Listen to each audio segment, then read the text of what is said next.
There's a particular blog shoot that I have been thinking about for months and months and months and months. It involves a pair of roller skates and an outfit that goes with them, and the idea was so grand to me that I was like, I actually have to put in effort here and it has to be perfect.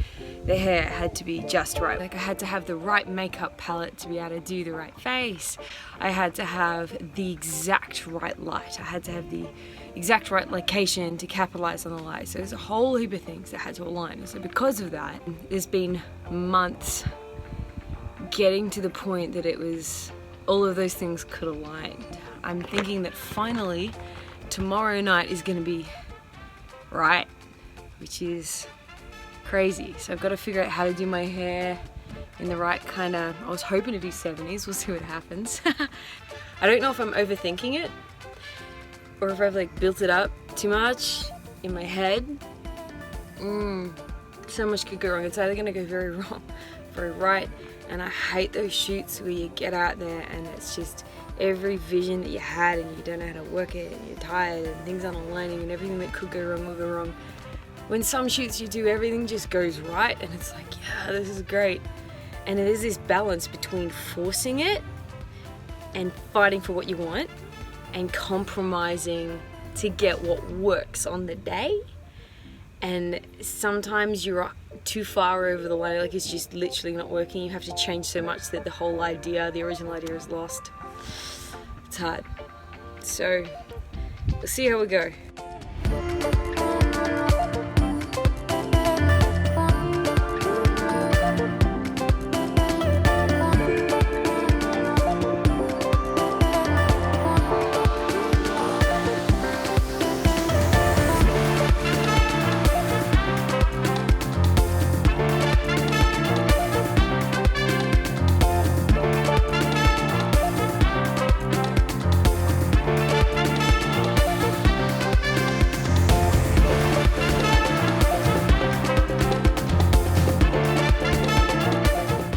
Evidently, I can't put on makeup without wiping it all over myself.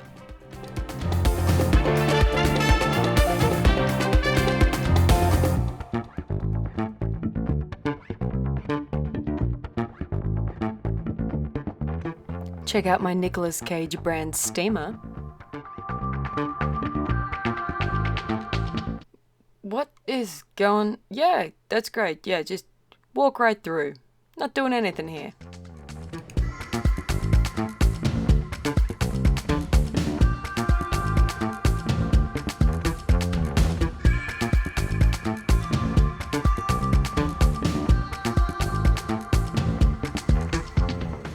This sort of footage is what happens when you leave your mum in charge of filming. Introducing my dog. I'm doing my very, very best not to crease the cape that I've just spent ages steaming, and only being mildly successful.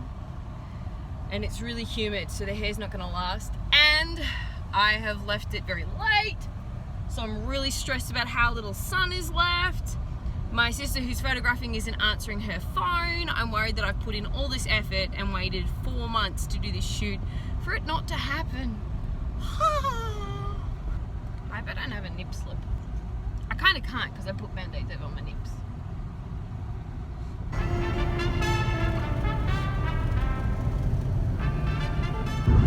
So, moments like this for shooting, it's really important to know that when I'm feeling incredibly stressed like this, yeah, it might not work. There are so many variables that are about to come into play right now.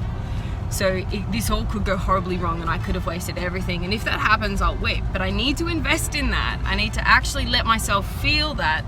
Not over the top, not making it into something it isn't, because this is uncomfortable, this is hard, this is stressful. A whole heap of things have to align to make this happen.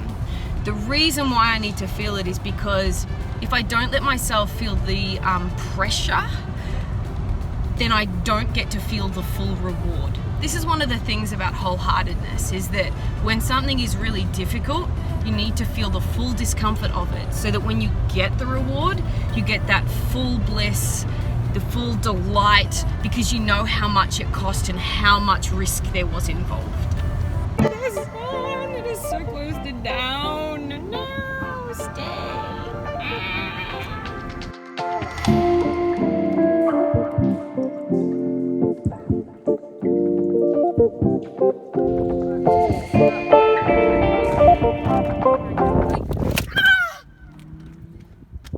The reaction, the sound coming out of my throat then, was knowing that my camera had just gone straight from my hand and hit the cement.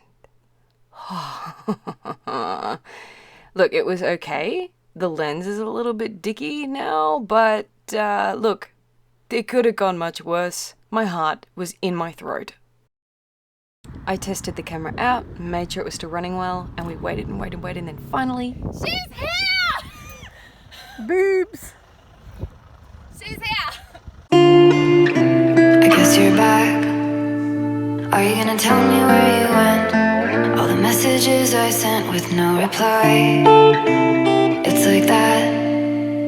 You're just gonna walk into my room. I hate how you assume. I'll take the pleasure and the pain, the sorrows in your brain, 'cause I know you're on the run.